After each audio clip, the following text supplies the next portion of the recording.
আসসালামু আলাইকুম।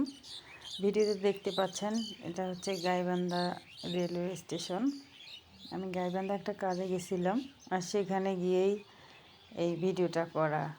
গাইবান্ধা স্টেশনে আমি ঢুকবো, মানে আউট সিগন্যালের এদিক দিয়ে আমি ঢুকতেছি। এই লেখাটা দেখে তো বুঝতে পারতেছেন অনেক সুন্দর এই দৃশ্যটা। এই জায়গাটা এত ভালো লাগছে, চারিদিকে গাছ, সবুজ প্রকৃতি। আর এই সুন্দর মুহূর্তটা আমি ক্যামেরাবন্দি করলাম।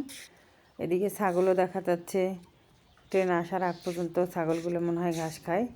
এদিকে দেখতেছি অনেকে বাদাম খাচ্ছে, মানে দুজন মিলে প্রেম করতেছে। পাশেও দেখা যাচ্ছে দুজন দুজন বসে দূরে আর কি, অনেক মানুষ সামনে, সেদিকে ওরা নাই। যাই হোক, এখানে নদী ভরা পানি ছিল আগে দেখছিলাম, এখন শুকিয়ে গেছে। ওই দৃশ্যটা কিন্তু খুবই ভালো লাগে। গাইবান্ধা রেলওয়ে স্টেশনটা অনেক বেশি সুন্দর। যাই হোক, ট্রেন এখন আসবে, টিকিট কাটা হয়েছে, এখন ট্রেনে উঠবো। ট্রেনে উঠেই দেখতে পেলাম কটকরিওয়ালা কটকরি বিক্রি করতেছে। ছোটোবেলায় সেই কটকরির কথা মনে পড়ে গেল।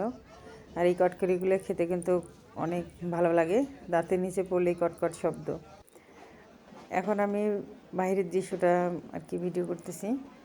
ট্রেন থেকে বাইরের সবুজ প্রকৃতি দেখতে অনেক বেশি ভালো লাগে। আমি তো ট্রেনে উঠলে বাইরের দিকে তাকিয়ে থাকি, আর কখন কোন জায়গায় কোন স্টেশন আসে এগুলাই আমি দেখি। এটা ছোটোবেলা থেকে আমার অভ্যাস।